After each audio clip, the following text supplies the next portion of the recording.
Oh my gosh, it's not working. Well, I'm going home. What are we going to do? There it is. We're going to Diamond Club. All right, we're ready? I didn't say that where YouTube could hear me, did I? Diamond Club? Yeah. I like strippers. Does Diamond Club still exist, or do they change it, the name? Is that the one off Roswell Road? No, it's the one off Northside Drive. I'm thinking of something else. Then. You know, because that's the way I go when I park for Atlanta United because of the parking deck thinking situation. Of a different strip. No, I'm just kidding. Josh, before we start, can you part your monitors that way? Yes. The parting of the monitors is a tradition here on the Mouths of the South. All right. Let my people go. What's up, Atlanta? This is the Mouths of the South podcast brought to you by Dirty South Soccer in the palatial 680 The Fan Studios. In front of me, Josh Bagriansky. On my right, Sam Franco. Gentlemen, how goes it? I'm just mad that Josh is hanging me out to dry. He won't fuse with me. Do the fuse! Yeah. Fusion. There we go. All right. Yeah, Wow. we started off well. For everybody When not our powers watching. combine. I wanted my first time on YouTube to be a memorable occasion. Oh, you know what? I forgot that you weren't here last week. I was not. I was drinking pina coladas and banana banshees at the beach, courtesy of Fat Tuesday. What is a banana I was going to banshee? say, what is a banana banshee? Okay, so quick story before we dive into soccer here, because that's what we're going to do. And trust us, we're going to make fun of Orlando. We're going to talk about the Columbus Crew and why Atlanta United seems to dominate them in the regular season, but just had that one hiccup against them there in the playoffs last year. So we'll get to all that. But first things first, what were you drinking Alcohol, on vacation? yes. So Fat Tuesday, for those of you who don't know, is in a lot of beach locales, and they basically just serve frozen drinks. Pina coladas, strawberry daiquiris, all that kind of stuff. You went to Destin, right? Yes, technically Sandestin. But anyway. I'm unfamiliar with the difference. Sandestin is like a resort area in front of Destin, more family-oriented. Got to spend some good time with my nephews. Yes. Don't live the lavish lifestyle that Mr. Franco. Well, you know, you lift your pinky when you're drinking your drink. Oh, I see. Anyway, so a banana banshee at the Fat Tuesday, I ordered one because I'm from Ecuador. We're one of the leading exporters of bananas in the world, so I'm a fan of bananas. I thought you were going to say leading exporters of banshees, but it turned out that too. Bananas. Okay, all right. That too. But anyway, the guy goes, "Hey, you want an extra shot for $1?" And I was like in the drink. I was like, "Heck yeah, no to that? Heck yeah, I do." What I did not know was that shot was Everclear. And the guy just takes a bottle of Everclear, and I got this like souvenir mug that's got like the Sandestin logo on one side and Fat Tuesday on the other. And he takes that mug that I got and pours just what seemed like more than a shot's worth of Everclear, which is, for those of you who don't know, grain alcohol, the rough stuff. You make hunch punch with it. It'll mess you up. He wanted you to get liquored up real good. And so I had that, and pretty much that one drink got me in the zone. I think I may have had 2 or 3 more drinks for the rest of the night, but that one drink, man, whew, I think was heavy. So that is what a banana banshee is. Okay, fair enough. I wonder if it's similar to the pink drink or whatever concoction that was you drank at Mercedes-Benz. Oh, that's right. Hanging out with Sam Jones. See, that was me testing out my palate for the beach trip. I'm sure. The thing is, you think these drinks are just for beach, Sam, but really he orders these unacceptable drinks in normal social situations. Well, you know why it's acceptable? Because life's a beach. Okay, goodness gracious. Right, boom. We got to talk soccer. Well I just shut him up. We leave right now, or we get into I just shut him up. That was for earlier. All right. Obviously, we've been out of Atlanta United, and amazingly, there's still a lot of Atlanta United news. We still wondering what's going on with Barco. You've got the resurgence of, well, not necessarily resurgence, but you know what I mean, of Bello making his appearance in the 18, and now talk around him possibly in the starting 11. You've got the match coming up against Columbus. But we want to start off with, obviously the fun stuff, and really what everyone loves to do when things go south for Orlando City. And they went south Saturday night? Sunday night. Sunday night. Sunday night. Yes. And in fantastic fashion. I will give them credit for being part of the South in the sense that their season has officially gone south. You can't go much further south. I mean, it's officially really bad for Orlando City. If you missed it, if you happen to be living under a rock, or this is the first time you listen to this podcast, or you don't watch MLS for some reason, Orlando City played DC United 2-2 draw going into like the 90th plus minute. The very final seconds of stoppage. It was last 10 seconds, and then the other, it was bad. You don't talk about the VAR? There's that too. We'll get into that. It was a corner kick, right? Yeah, so corner it's a kick corner. that gets cleared out. For some reason, I think Usted was the keeper for Usted BC. went all the way into the box, out of his goal. trying to save the season or trying to be the hero or whatever he was doing. Ball goes out to Will Johnson. Yeah. Next thing you know, Orlando's going the other way with no keeper in net for DC. Here comes, superhero Wayne Rooney just charging down the pitch, coming to save the day, like a knight of the round table on his just transcendent steed running down the field. Slide tackles the hell out of Will Johnson, which is a beautiful thing. Slay the dragon. Anytime you can bring Will Johnson down. Will Johnson, it's a good as day. we have documented clearly, a terrible person. Go on. Yes, it makes one of the most ridiculous passes into the box. A pass that it's like a 50-yard bomb to Costa. It's a prayer. Post. It's a but prayer. It's weird because he got so much loft on it. It was just perfectly set down. I feel like that thing would have landed nicely on a cloud. But what a moment! Cotton candy. You win the ball back from Will Johnson, who's basically dribbling towards an open goal. Everyone's thinking you saved a point, basically, and instead you go the other way and win. You've crushed that ball into the box. There's Luciano Acosta for the smallest guy on the field, it seems. I think both literally and figuratively. I'd say 99% of the time he steps on the pitch, he's the smallest guy. Finds his way to get his head on it, and Bendick, caught in no man's land, can't really do anything but watch it bounce in. And that is, it brought a lot of laughter to the household. To many households. To many households, not just mine. It was a moment of just pure glee. If you ever want to go and watch someone who just is rejoicing with nothing but absolute joy, go watch me. Go take a snapshot of me in that moment, because that was. Well, I'd say we've gotten more enjoyment this year. It's every weekend. It's another comedy show. We've gotten more starring enjoyment Orlando City cheering against Orlando this year than we have cheering for Atlanta United. I mean, and Atlanta United's been great, but I mean, every week it's like a new thing with these guys, and this one was just. Now, if they can kind of, the only way they can top themselves from what happened against DC United is if it's somehow they do something even more ridiculous against Atlanta United, or allow something even more ridiculous to happen. This will be the second or third time where they lost a game, and I said it can't get any crazier than that, and who knows what's going to happen next. I mean, they are an absolute what a mess. There's so many points in that match, in those last 10, 20 seconds, where you can easily at least come away with a point. With an open net, you should absolutely have at least launched that ball into if not into space, into the direction of the goal. Sure. How does Will Johnson not find he's got Stefano Pino trailing the play. How does he let Wayne Rooney? I'm not saying Wayne Rooney's a slow guy, but he's not the fastest. I think we can call him a slow guy at this point in his career. And he's not, deceptively quick. He's not a young guy anymore. So how do you let a guy like that, knowing he's coming, take the ball off of you? Sometimes you just not only take the ball off of you, but he tackles you in a way where it keeps the ball in play, and he's able to then get a massive cross. I think sometimes you just don't have the will to win.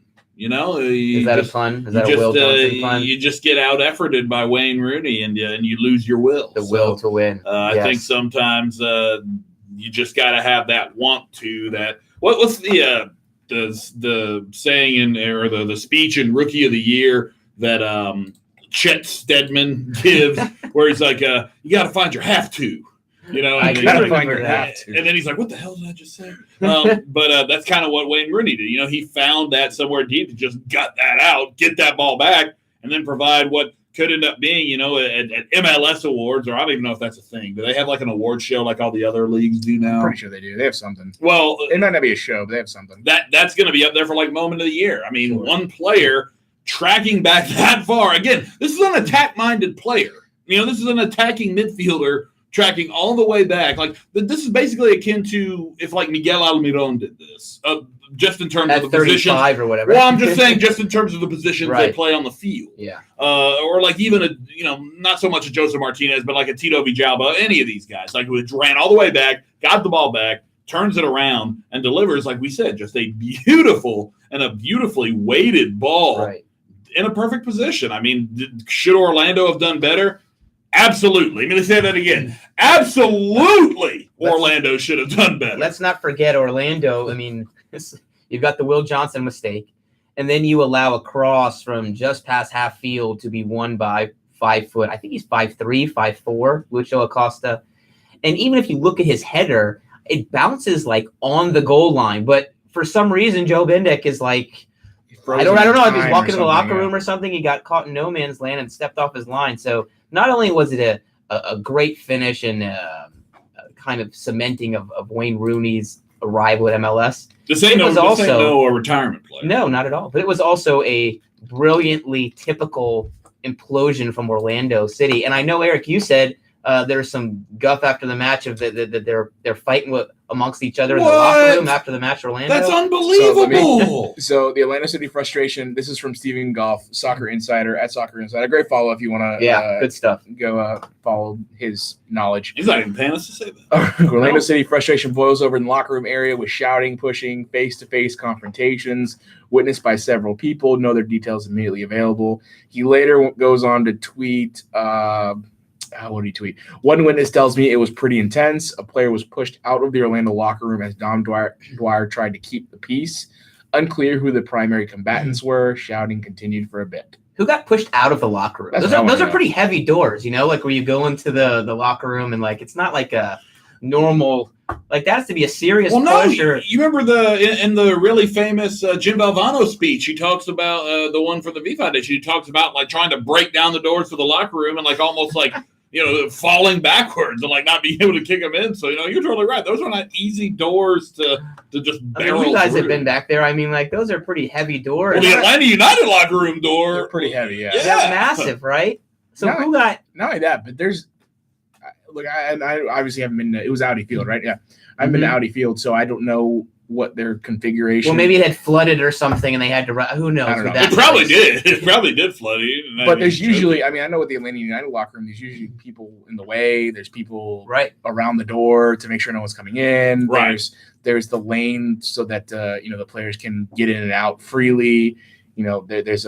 They provide basically the security provides space for the players to kind of walk around and not have to. And that's how it was loud shouting. I mean, because to be able to pick up on that as a journalist from outside the locker room, assuming this was during a closed door time when media couldn't come in. What I'm thinking is that this happened before the media was allowed in, because I know with Atlanta United we did the same thing. There's a period where we stand outside.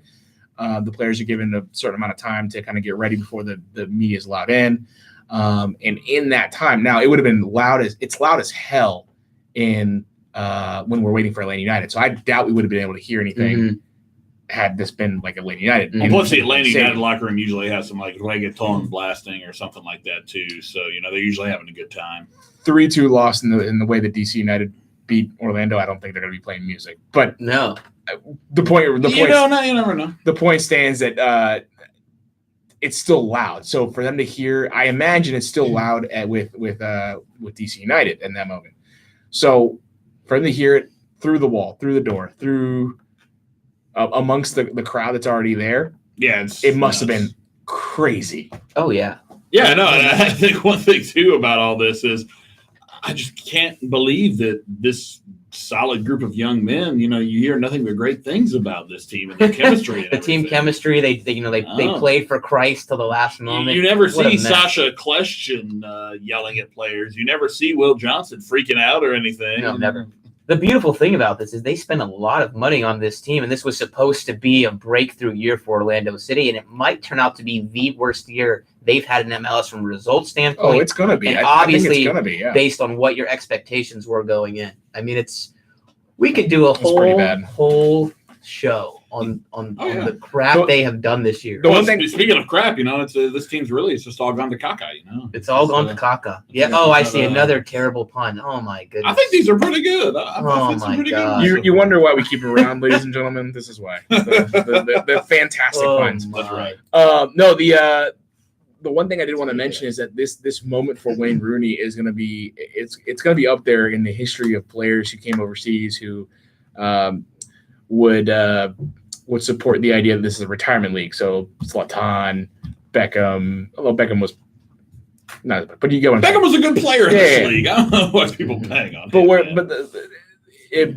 Yeah, right. You know what I'm saying. They came with those kind of of course, those those bookmarks. So Beckham, Zlatan, Kaká, even Wayne Rooney, Pirlo. I think Gerrard. Pirlo Yeah. is. So this is going to be one of those moments where it's going to be. I think Zlatan is number one in the category of those type of players in terms of plays they've made in MLS. I think this is right there with number two. And I think it shows. So you're saying on an individual standpoint, the Zlatan goal against LAFC. Yeah, you're saying Zlatan performance. Yeah. Well, yeah. So just that goals, moment. Yeah. The moment for Wayne Rooney is. So you're talking about Zlatan's first El Tráfico, sure. number one. We can throw all the goals he scored. Both goals. So just mix, El Tráfico number one for Zlatan in general is number one. And no, I'm right with you. That's why I said earlier that like if there's some sort of award show or something, this is up for moment of the year in MLS because again, goal of the year. It involves your most recent big time signing doing something that a lot of people didn't think he would do. I think a lot of people incorrectly assumed Wayne Rooney would come over here and be a retirement player and just come here for the cash grab. But that's the thing. I think if you've been following his career for a long time, if you're a Manchester United fan or maybe even an Everton fan, you know that this guy, regardless of if the things are going well or not, he's going to give his max effort. Some fans think to his detriment because he runs himself into the ground, just constantly running and being that box-to-box player. Some people think he should focus more on the attack, but I mean, it works for him. And he's had a successful career being him. The key with him, and the same thing with Zlatan, is fitness. You know, he's an older guy. If he can stay healthy, I think everything else will take care of itself. Because in the end, like you said, Sam, you put Wayne Rooney on a football pitch, he's going to give you 100%. He's just not built any other way. The Bulldog. I wanted to touch on one thing. You mentioned, Eric, about the retirement league thing. And I think Zlatan and Rooney are two players that, like you said, a lot of ways they kind of fit into that category. They're older guys who have kind of already obviously proven themselves on the world stage. They come over here and really whether they play a ton or not, they're going to drive marketing dollars. They're going to drive revenue for their clubs. But we've seen them come in and perform very, very well compared to players in the past. You mentioned Pirlo, who have not done that. And I think that's not just an indication of those two, Zlatan and Rooney's professionalism, but also how much the league has improved. That these guys have to come over, and if they want to contribute at all whatsoever and not become kind of what Pirlo was his last season, they have to bring their best game, their best fitness, their best preparation. And all that is, to me, is really an indication of how far MLS has come as a league, aside from the fact that now we're also now seeing these older guys come over and perform on a consistent basis. Yeah, and I think for every Pirlo or every Gerrard, you've had your Beckhams, your Zlatans, guys that have really had huge impact and I think and made a positive we're impact. Seeing the clubs start to hit on these signings more often than they were in the past. They're not just throwing a bunch of money just to get whatever name, right? I think MLS clubs, and we're seeing this across the league, getting much smarter, much more shrewd with the business they do, and that includes the big money, big name signings that we're seeing the guys come over where it seems like they're doing their homework, making sure it's not just a retirement destination for these guys. It's not just a place to, send their kids to school where they're not going to be hassled day in and day out. We're also seeing these guys perform on the pitch. One thing I've come to learn about Wayne Rooney over the years too, just in following the silly season that is the English Premier League, is that his wife in their travels very much a fan of the United States. The New York City, things like that. This could be Wayne Rooney's way of coming over here. Zlatan wanted to come over and be in LA in particular to give himself that opportunity to try to become a star, in the United States. And he's already a star around the world, but to grow that brand. And I think Wayne Rooney, in terms of, being like a TV pundit or something, being on Fox Sports or being on ESPN and covering soccer, I think that would be something he might be able to make a home here. Interest him, absolutely. And speaking of, always got to make the Wags happy, man. Speaking of Wayne Rooney, 43rd minute goal for DC United tonight, so he's still playing well. Assisted by someone. It's 2-1 right now, right? O'Neal Fisher with the go-ahead goal. Someone named Yamil Assad with the assist to Wayne Rooney. Never heard of him. Assad? Is it Assad? Yamil? I've never heard of this guy before. Probably some schlub. Yeah, I don't know. A jabroni. Some random guy. Never heard of him before with the assist. Jabroni, cool word. To Wayne Rooney. So it's not like this I've been using it lately. I don't moment. really know what it is, but something about saying jabroni, it just makes me feel good. That See, started with wrestling, right? It was The Rock, I believe. Yeah, it was The Rock. But I think, but he's the one that made it famous. I think a lot of tough guy upstreet New Yorkers used to walk around calling people jabronis. That was kind of an English slash. I don't know what it was. accent I don't know what that was, but regardless, for the listeners, I got a spontaneous idea for the listeners. Give me the origins of the word jabroni, and we're gonna send you a little prize. All right, jabroni. Email us motspodcast@gmail.com. There was a good bit on Always Sunny in Philadelphia about the word jabroni. Yes, so if you haven't seen it, include that link. Yes, and I want a research report for the origins of the word jabroni. Figure out where it came from, its first use. Send that to how it's been used. Or you can either tweet that, or I guess it'd be easier to send it to MOTS Podcast at gmail.com. I want a full report. We're gonna send you a little gift. I like that. All right. I like spontaneous giveaways. Prizes for the listeners of the podcast. We promise that gift is not a lecture from Josh, although maybe some people. You should only be so lucky. Yeah, a lecture on Josh as to why you're wrong about just anything in particular. Anytime. Can we talk about VAR for a second? Speaking of why trying to ruin the end of another awesome moment. We haven't talked about it in a little for bit. A while. We need to. And then of course, World Cup ends, MLS starts again, and it really starts to ramp up. And we remember what it looks like. What it looks like here. Yeah. Why don't they just do what the World Cup did? I mean, do they not have enough referees? Nobody knows what. Here's the thing. I truly think that they just can't change the rules mid-season. And that's it. Like any change. I get why you say that because of collective bargaining and there's all this stuff where you'd have to go through certain protocols. Right. But at the same time, it's like, can common sense prevail just once? Look, and I'm with you, but I feel like you're changing it for everyone. With that, there's a problem there's a down the road problem that we haven't thought of yet. Okay. And that's what they try to avoid. I don't know what that problem is. Oh, okay. I don't know what that scenario is. There's just a problem down the road that could arise because of that, because of changing something then and there, or because it's better at the moment.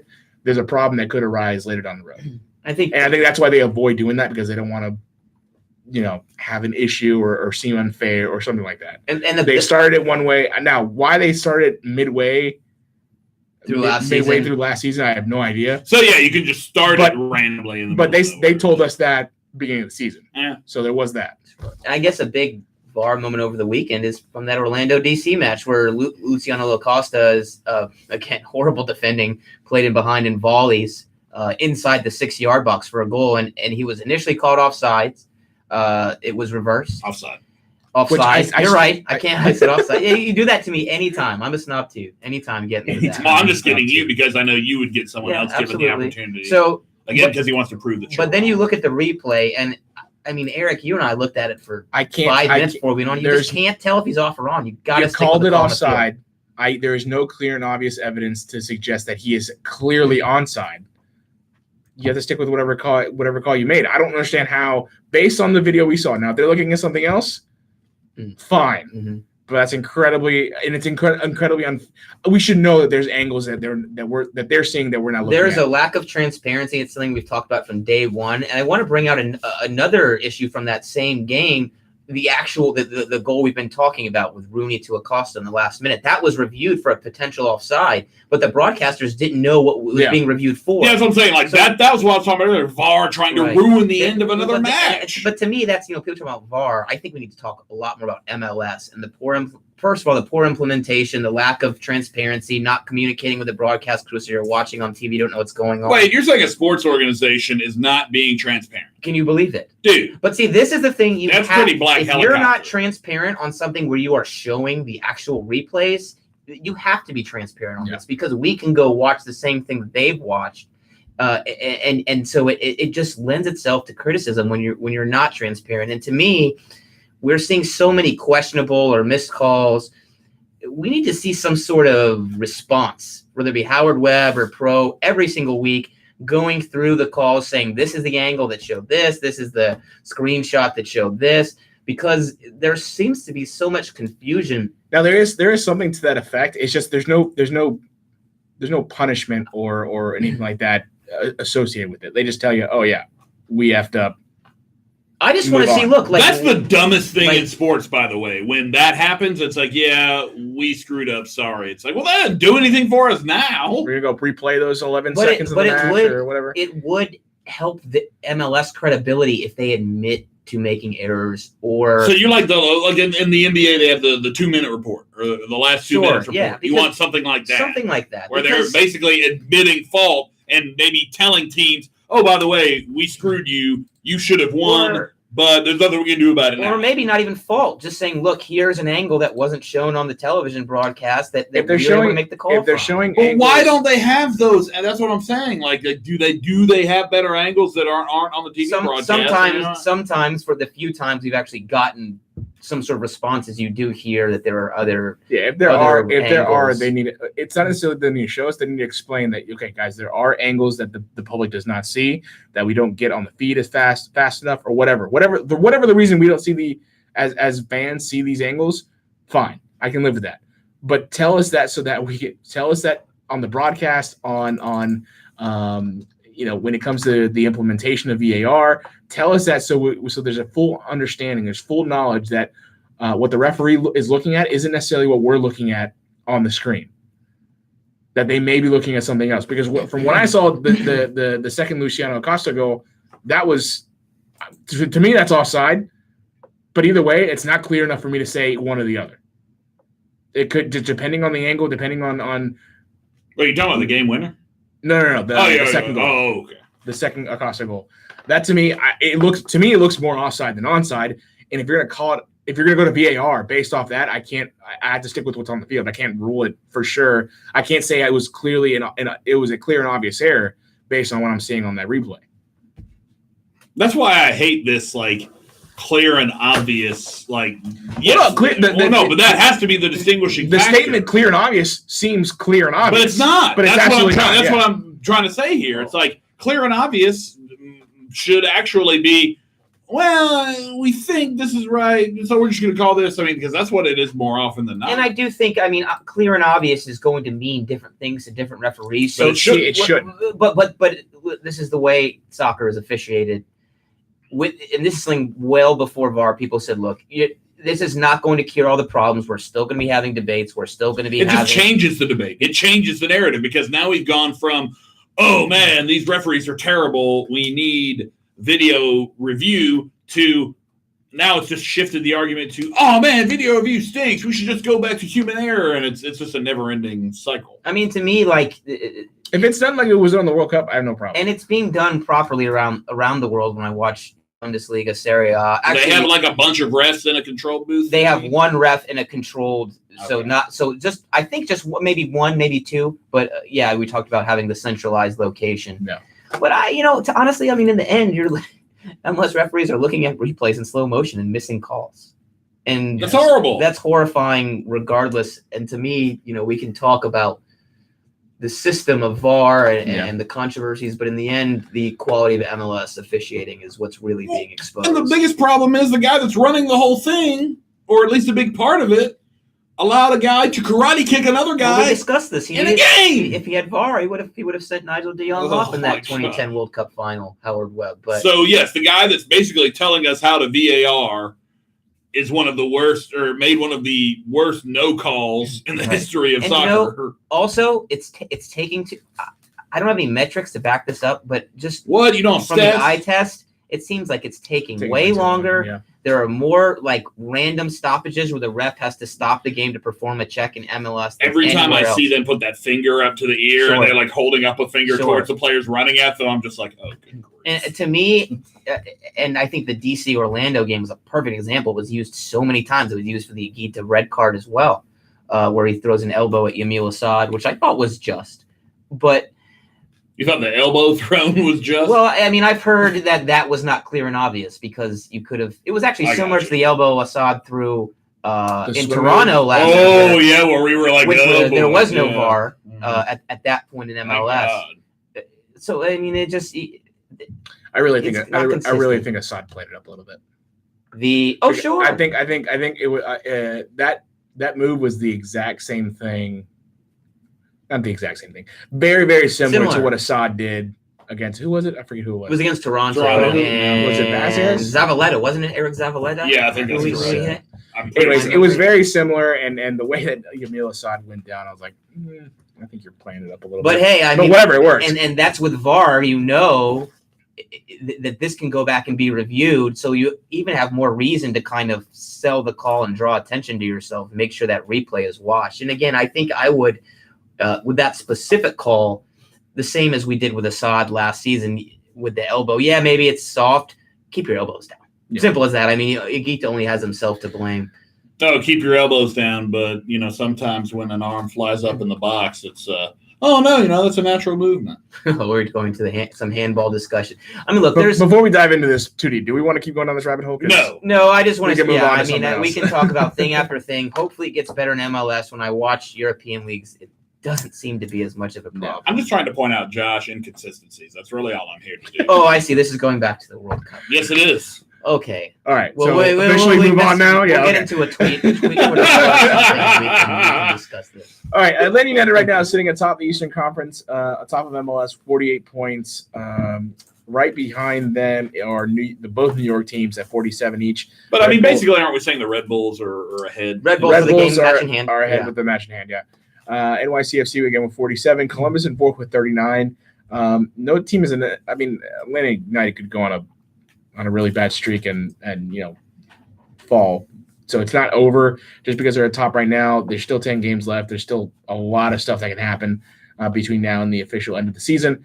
FC Dallas, 42 points in the West.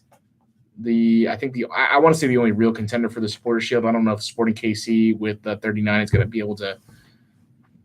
I just don't think Portland, as a team they're going to hang. Portland are an interesting one because they've only played 21 matches. Yeah, so they could actually make a run. They'd have to stay on the type of run they are now, but and I know they're losing. I don't think they're going to win tonight, so they got 2 games in hand against Atlanta United when it comes to that. I think it's those 3 in the East that you mentioned, Eric, the 2 New York clubs in Atlanta that are really threatening for Supporters Shield. The interesting thing is the matches that Atlanta United is playing over the next 10 games. They go to Columbus is here Sunday 4 p.m. In Orlando. Orlando is next. We talked about that in Orlando.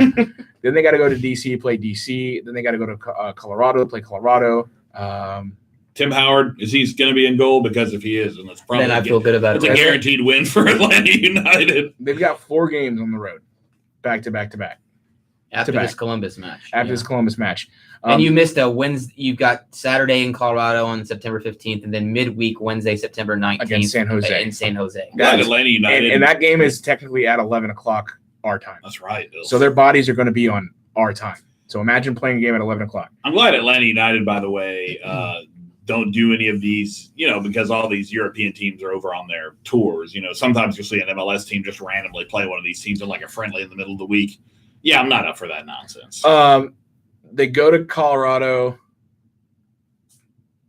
We were talking about this on the radio show. They go to Colorado, and then they play San Jose, and that's one of those trips where you probably want to see them stay out there. They'll just stay on the West Coast. Oh, they will. Yeah, that's no question. You hope that they find a place to train. That 4-game stretch, though, where there are 4 games on the road, it's going to be tough. I'm glad Orlando City is at the beginning of that because at least hope and pray that no karma, no bad juju from making fun of Orlando this entire year comes back and bites us. Orlando City themselves aren't necessarily out of this playoff picture. If they go on a run, and the one thing that I don't want, they can do it against any other team. They can make the playoffs. I'm not going to hate on that.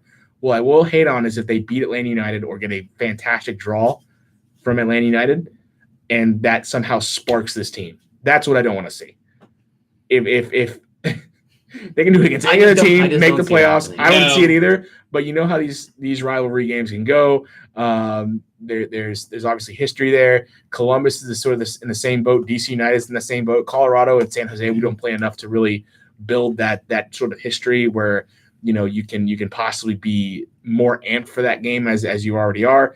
Columbus, DC, and Orlando, you can as a player, as a team, be a little more amped, be a little more focused, be a little more into the preparation that week for that specific team.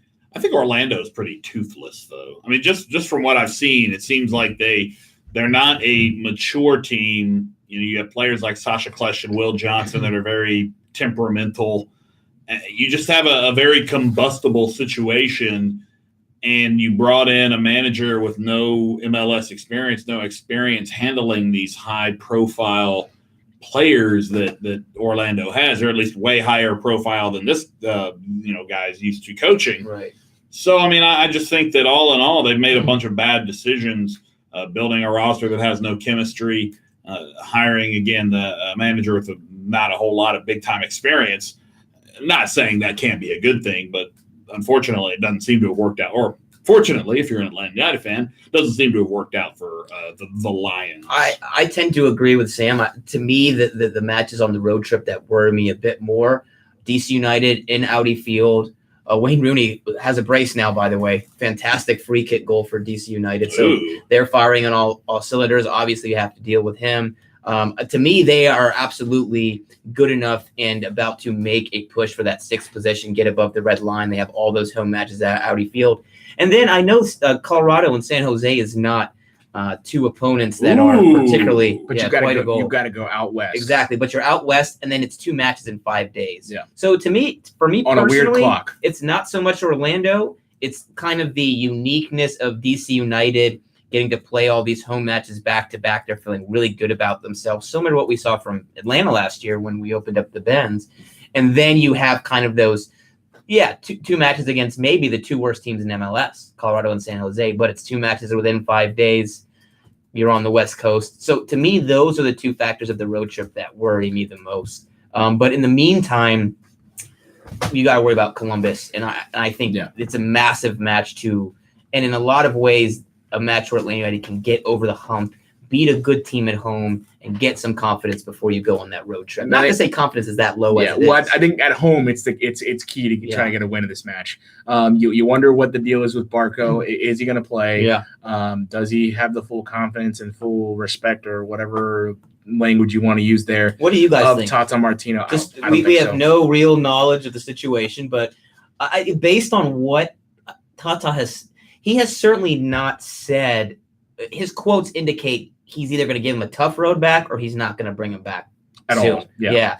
And I mean, I'm sure at some point he'll be back in, but there's not really a possibility of him being out. No, not at all. Not at all. But it's interesting, the Martino quotes, particularly since the club imposed suspension, 2-match suspension and it became a coach's decision in the Toronto match and then potentially this weekend against Columbus. Since then, we've really heard his rhetoric turn towards he'll get back in if he earns it. Not we can't wait to get Zeke back. Things are going well. It's more so I don't think we're going to see him. I mean, Tata's kind of old school, man. I mean, I just don't think. So we agree. Of course. Do you think we'll see him, Sam?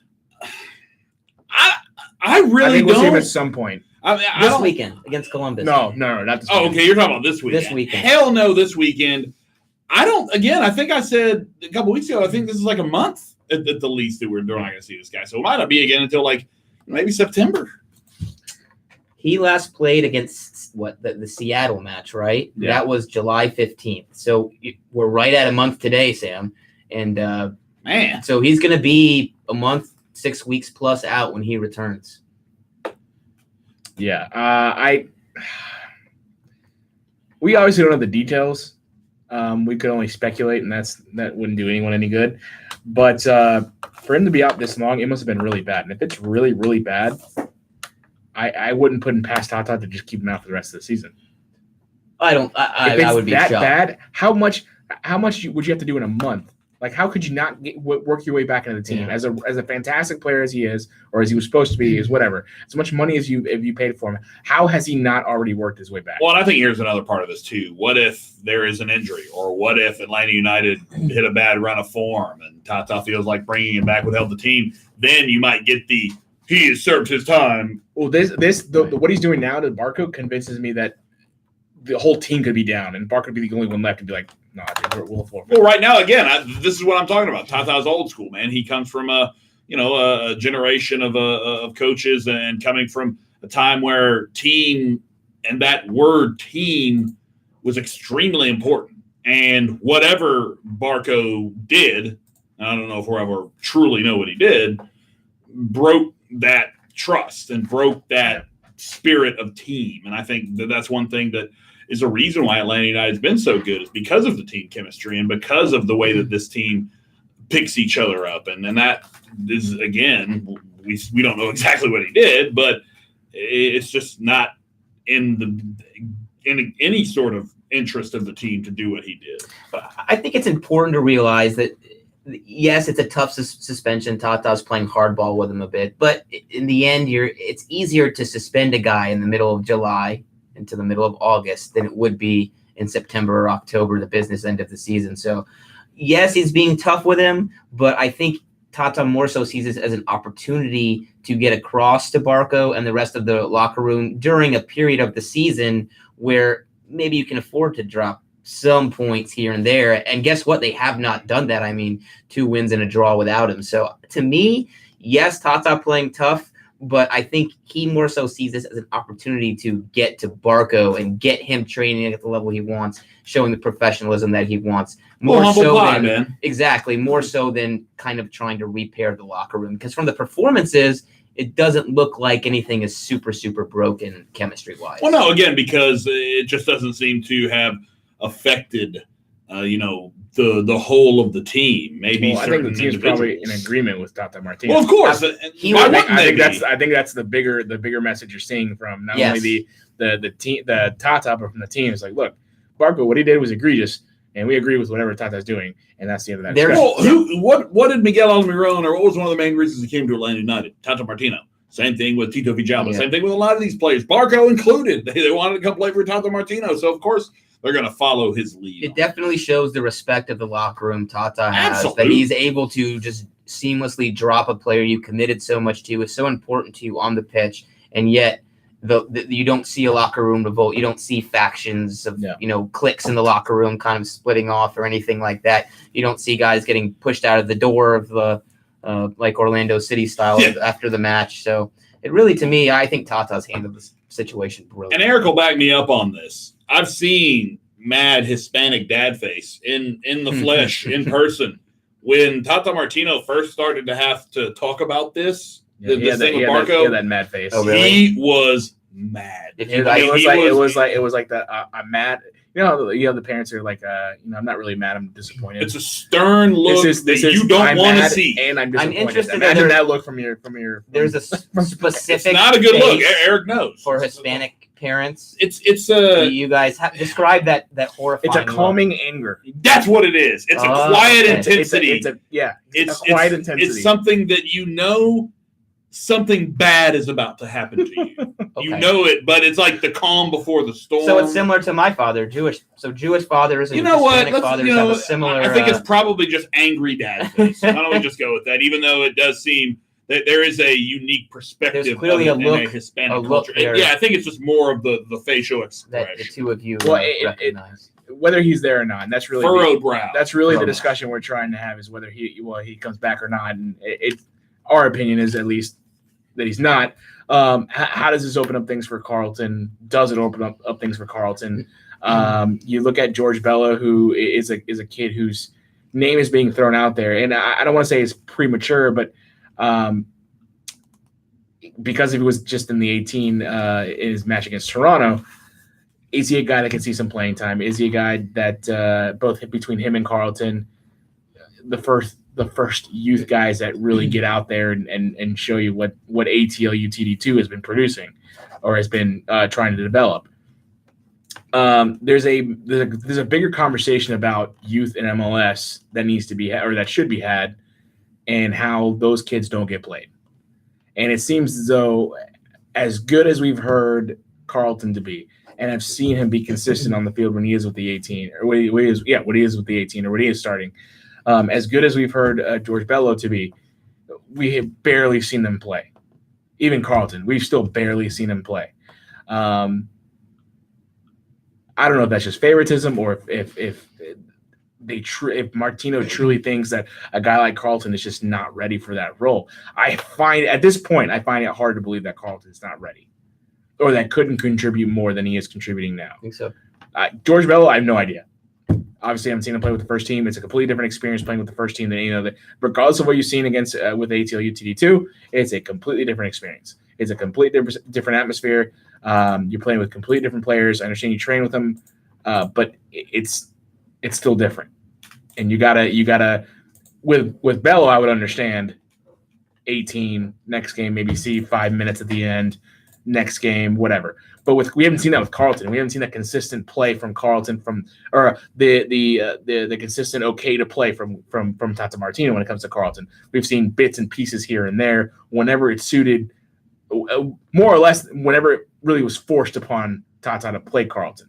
And I don't understand why it got to the point of being forced, because it still is forced. Well, I'm saying though, but it's like, is there something, and this has to be, there's something we're not seeing in training or something that Carleton is doing that Tata doesn't approve of or doesn't like in his game, and maybe trying to work it out of him, because based on the small sample size we've seen, it would seem like Carleton deserves more opportunities. At the very least, to try to impact a game late. I don't understand how he's not the first person off the bench at this point. I think if you're defending, unless there's like a situational thing, but if you're defending a lead, I don't think Andrew Carleton is your guy off the bench. I go back and forth on this one. the first thing is where you're wrong. You hit on the main point, Eric, which is, and it's a big debate across MLS, is are the kids, younger players getting enough playing time? So that's part of it. I don't know if that really fits into this, because Tata is playing young guys. Brandon Vasquez is a young guy. Ezequiel Barco is obviously a very young guy. And when you look, he's showed a lot of faith in young players like the difference is that those are proven kids, and these are Carleton and Bello are kids that we've heard about. Bello, I'm not. I'll throw out Bello. 16. Yeah, whatever. I'll throw out Bello. But Carleton has been nothing but consistent when he's on the field for the first team. Right. Nothing but consistent. The guy has stats. He's got assists. There have been opportunities to play him. There have been opportunities to give him a chance to show he's obviously started a game. There's been more opportunities in the past, and for some reason, it's not happening. Part of the reason is because this is the same Carleton that was getting looked at by teams from Europe and all that jazz. Right, but Atlanta United, in theory, only has 2 subs a game because of the autocrat sub at some point. So you just. But he's doing that sub for a reason. It's not just an autocrat sub. But that's the thing, though. It seems like there are better ways to use that substitution than Kratz always coming in and not doing anything. Well, the problem is that the Carleton isn't a center. Well, no, I get that, but I think you could shift some things around, don't you? Maybe shift somebody into a different position, or just find a way to make it work. When he puts in Kratz, he's throwing in Kratz not necessarily to do nothing, but it's almost a good thing if he does nothing, because what you're trying. Well, it's definitely a good thing if he does nothing, because that means what you want him to do is basically help circulate the ball, basically keep possession, control the middle of the field. But he's not good at those things. But he's not terrible enough to where he's a waste of a sub. If you're trying to pull out, bang on. If you're trying to pull out a Rometti or an Almiron or even a Marenowitz, he's a good option to have, because late in the game, if you do get a free kick, boom, there you go.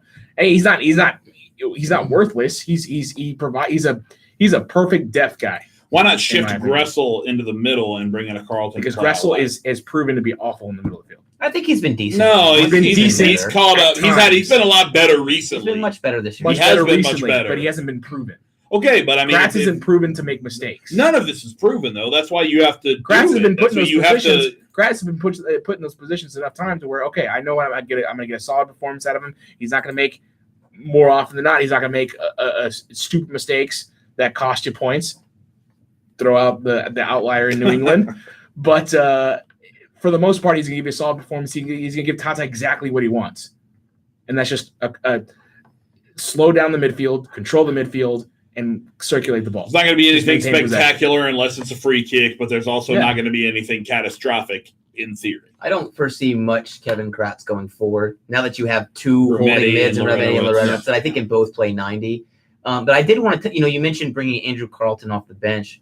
I think it's important to remember he's not. I think we all agree he's not. Even though he does project as maybe a number 10 later in his career, he's not ready to play that professional. I feel like he's a winger right now. He's going to come on as a winger. He's not going to come on as a winger when you're defending a lead. So that means you're taking Villalba or Gressel off, or you're taking Barco, assuming he's back in the lineup when you're trying to go score a goal. I think you're discounting the ability to shift Gressel inside and put him out. Well, I think that's the only thing that I'm definitely discounting. I think if you're chasing a match, maybe. You move in Gressel for one of those defensive mids. You Because get again, I much think more Gressel's attacking looked through the good center this year in that and spot. put Carlton in his place. But I think, people are calling for Carlton to play. I would say the matches he's subbed in, he could have subbed in 5 or 10 minutes earlier. But that's really all I'm asking. I'm asking for him to get more consistent play. I think one thing Tata has not, I think with a player like that, if you have an opportunity to play him, you've got to. You don't wait till stoppage time. If you're up 2-3 goals, whatever, you have an opportunity to play a kid like that, you play him. You maximize his minutes. I just worry because I think he has a lot of potential. It would be great to have a player from the city. You talk about this homegrown player, Atlanta United's first homegrown signing. I just, you have to appease guys with minutes, and I just worry that he might leave. To me, there's no guarantee he's going to be great, but they put all that effort into the marketing of the first homegrown player, and then what if he goes? One thing I do disagree with you guys a little bit.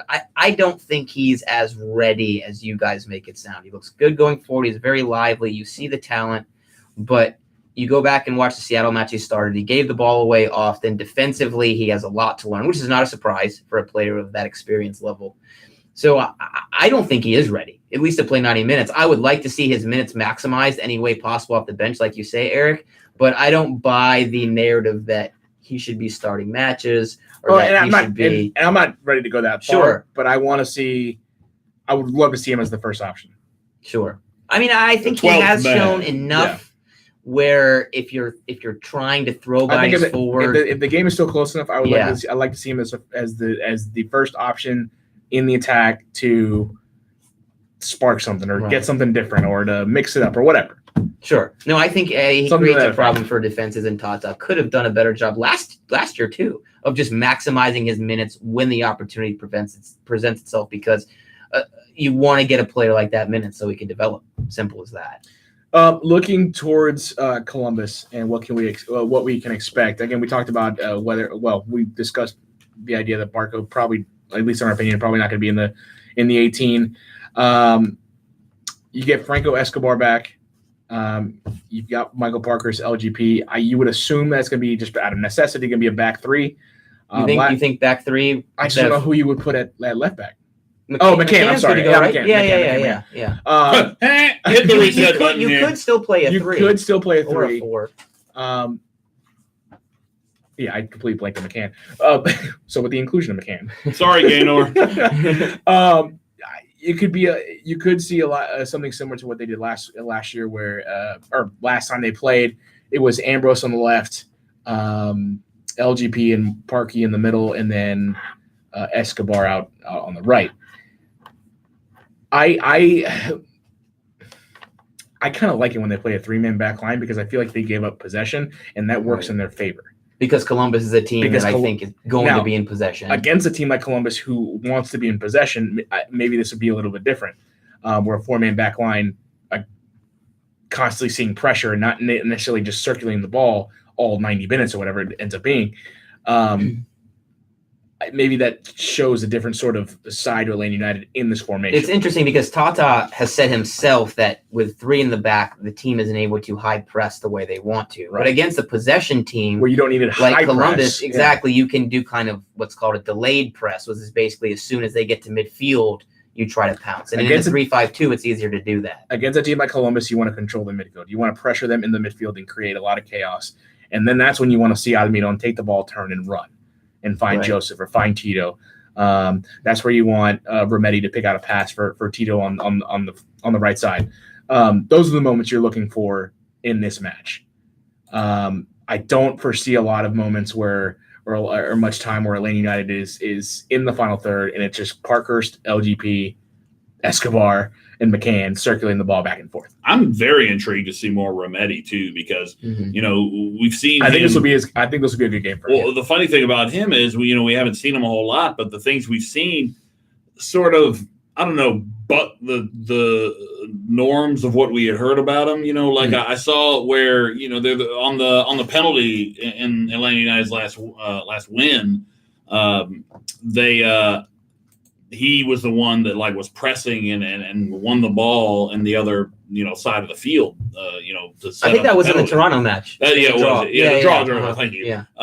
But that's the thing. I mean, he was so good in that moment, in that individual moment there, of something that you don't really expect from a number 6 or a defensive midfielder. So I'm just intrigued to see more and more what this guy can bring. Again, it's a guy who has been with Atlanta United, it seems like, for a while, but hasn't actually played. When you watch him play, he's slotted in so well. It seems like he's been here forever. Mm-hmm.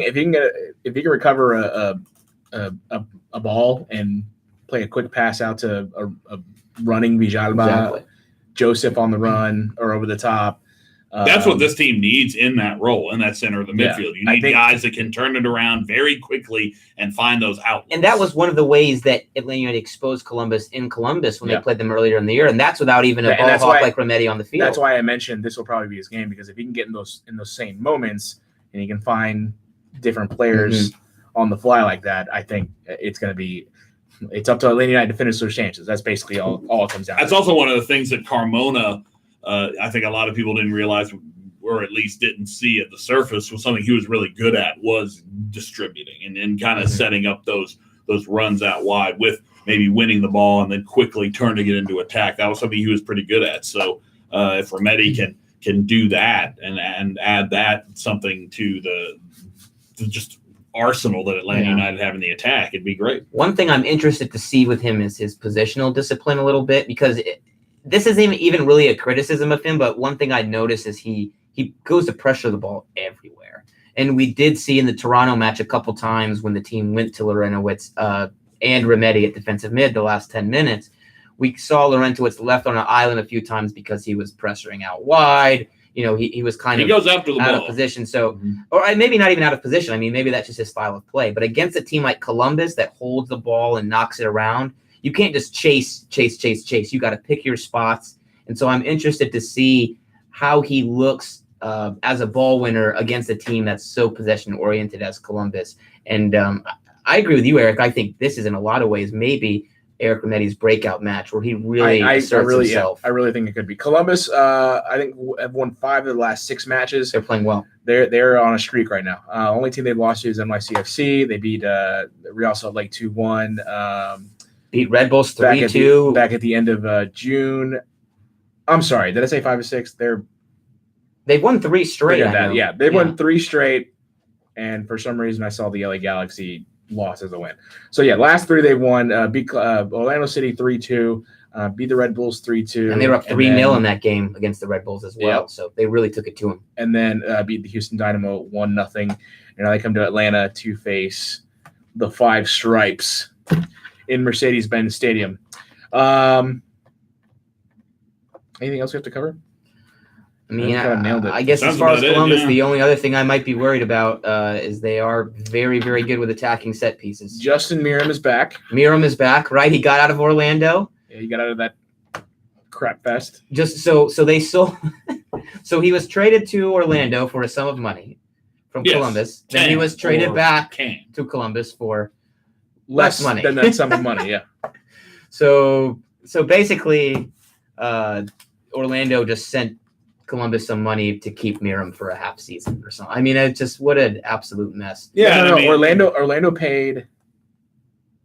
No, Columbus.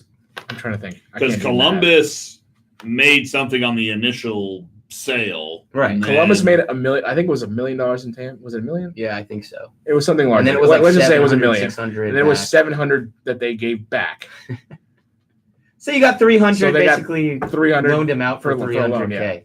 And I think we're going to see him slot right in. This is something we brought up on the radio show tonight. Well, he's familiar enough. He's familiar. And also the position he plays, left wing.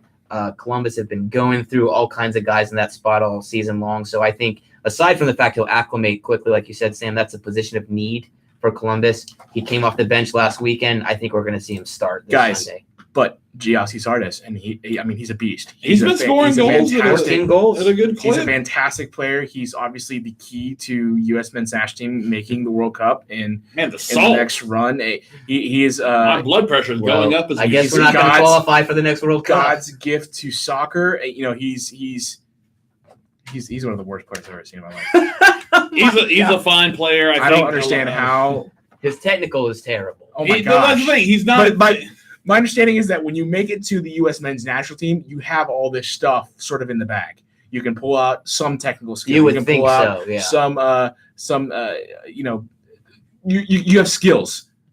Like I've seen kids It's all technical. who are in the development to be in the U.S. men's national team, and they already have this. He's just got a bad The ball doesn't come off man. the ball doesn't come off their knee every time they touch the ball. You've got to give so much credit to Greg Berhalter for taking this guy who basically his career had gone into It was turning down south, the drain for sure. at the Galaxy. I mean, he become the butt of every joke, and I think the way Greg Berhalter is using him now as a striker, where he's hardly ever on the ball. If you look at his touches per game, it's like as low as almost any player in MLS per 90 minutes. He's hardly ever on the ball. He's not anything with exactly. the ball. No, but he's Exactly. not a winger, and I think that's what you've seen here with Berhalter, who Klinsmann and others have forced him out wide. It's like, dude, the guy can't cross, the guy can't pass, the guy can't touch. The guy can't really shoot. He's found the back of the net, Which 14 is interesting times. because his skill set as a speedy player would kind of indicate winger, but clearly Berhalter picked up on that.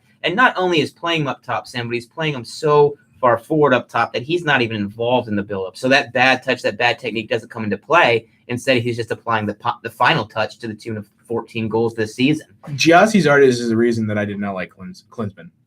His constant because he constantly played him, even though he is absolutely the worst. See, mine's Eric Darlington really does not Nagby. like Giassi. Mine's Darlington Nagby, but for the That- exact opposite reason. Yeah, that had a little bit to do with it too. But to play some of these players that he played, like Giassi Zardes, who, if you watch on YouTube, you see my hands going crazy. Alejandro Bedoya. Yeah, anyway.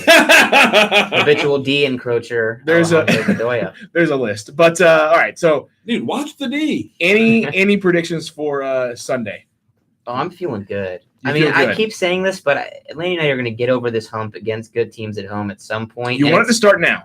and You would like it and to start also, it now. We got to be real. If you go through these matches that Atlanta United have dropped points against good teams, there's been a lot of bad luck in there. There's been some VAR controversy. There's been some red cards that have gone against us. So I think this is the match we turn it around.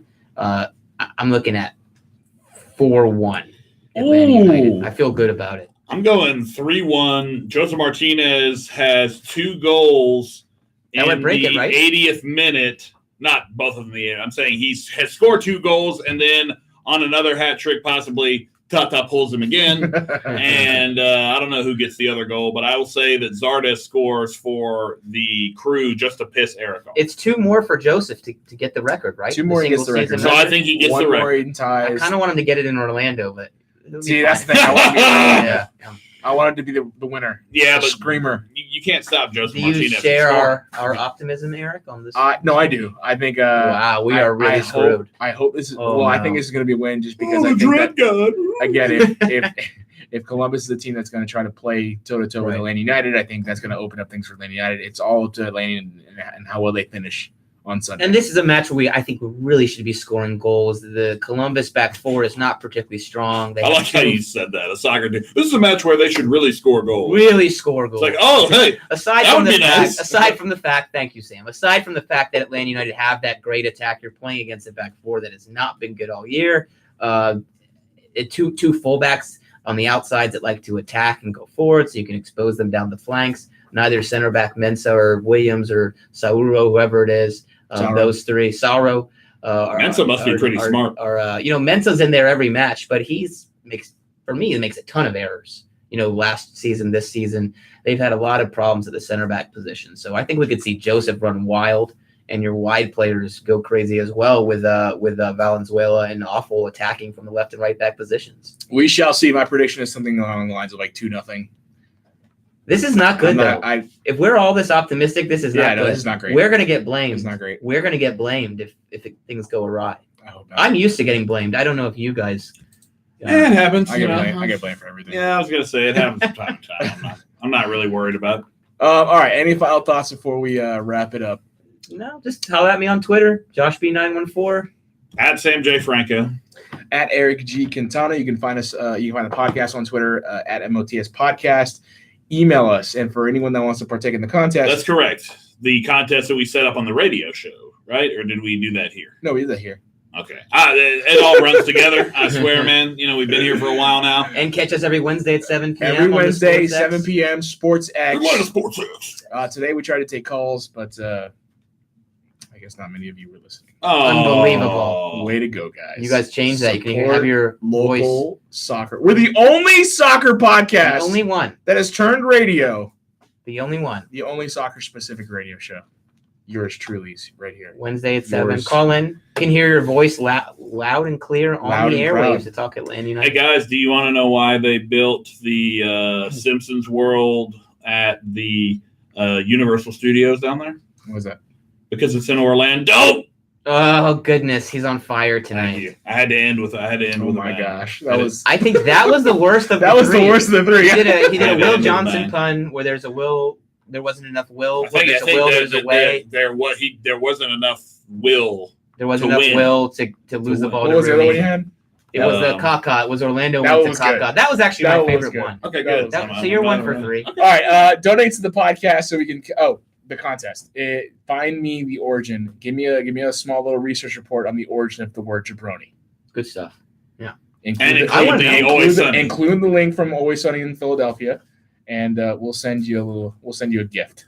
Include your mailing address, and You'll get some swag. yeah, you'll get something. I don't know what it is yet, but you'll get something. Donate to the podcast so we can do a lot more of that stuff. Patreon.com/MOTS podcast. We use that to, again, fund our prizes, and we're going to be doing a lot more of that in the near future here. And again, smash the subscribe button on YouTube. We have a YouTube page now. We're on YouTube now as we speak. Give us the thumbs up thing. Yeah, make sure you're getting the notifications, all that good stuff. All right, that'll do it for us. Until next time. See you later, Atlanta. Bye.